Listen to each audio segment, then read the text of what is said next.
I was ordering tacos. My son, who just started reading all the time, was happily reading Harry Potter in the nearest booth.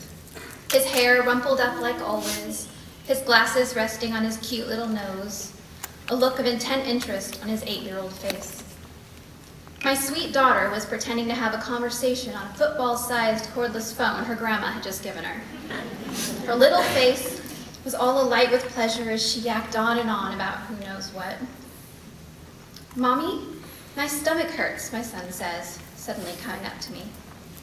"Okay, just finishing paying," I say, and sign the credit card slip. The next second, his legs buckle, his face goes blank, and he falls. I try to catch him, but he crumples down onto the floor, his chin bumping the counter, his glasses flying into the ice cooler filled with beer. Someone asked if they should call 911. I didn't answer.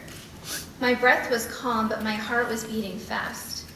I grabbed his face and held his head and said, "Cooper, look at Mommy. Cooper, you have to stay awake. Are you okay? Can you move? What's wrong?" After only 30 seconds or so, he opened his eyes. The color came back and he sat up. "I'm fine," he said. His hair was wet with sweat. The firemen and paramedics arrived. "Do you know your name? Do you know where you are?" "Cooper, I'm getting tacos. I'm fine." They tested his blood sugar. "Didn't hurt," he said. "I see my grandma do that all the time." They tested his blood pressure, first sitting and then standing, normal.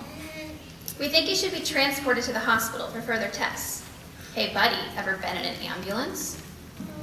I just sat there. It was decision time. All eyes were on me, the mommy. "It's your choice," the fireman says, as he, his partner, 2 paramedics, the restaurant manager, and about a dozen onlookers stare at me. "What do you want to do?"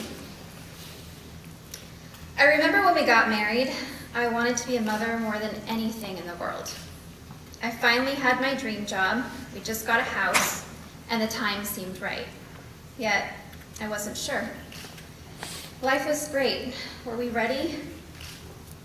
When I finally got a positive pregnancy test, I took a dozen more before it sank in. It was happening. I was going to be a mother. As my pregnancy progressed, I knew I wanted a natural birth. I took a class and read lots of books. And after some negative comments from my doctor, I learned it was my choice where I birthed my baby. So I switched hospitals to a birthing center when I was 8 months pregnant. It was 40 minutes away.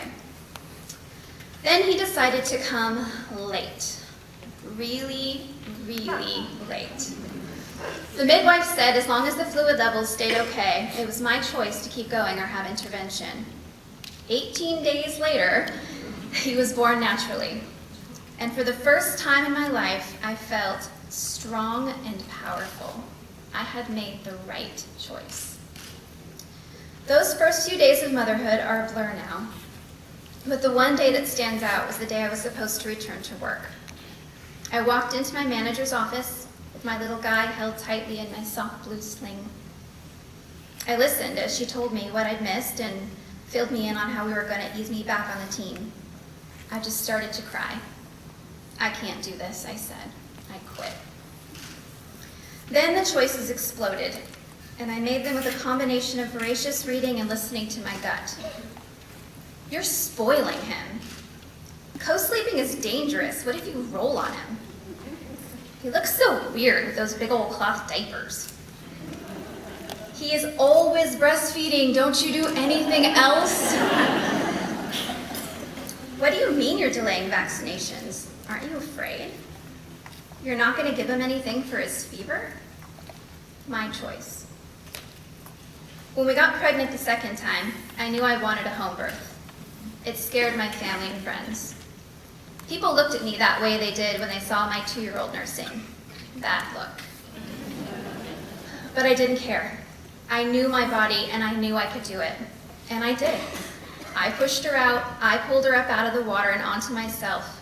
I knew what to do. It was my choice, it was right for us. Back at the restaurant, all eyes were still on me. "Can I call my husband?" I said, stalling for time. I knew he didn't need an ambulance ride. My husband, my beautiful husband, he backed me up, like always.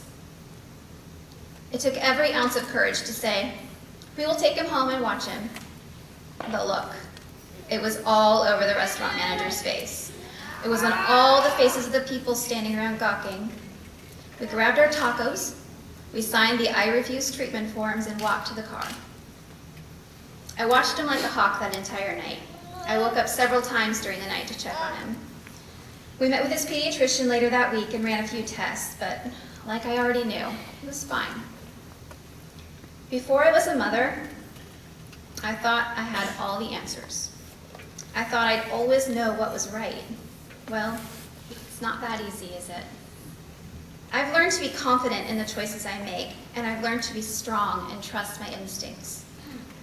But I've also learned there is no easy answer, and that everyone loves to judge a mother. I am proud of the mother I am, and of the beautiful children I am raising. And even though you may not like my choices, and I may not like yours, we are all mothers, and it's our choice. Thank you.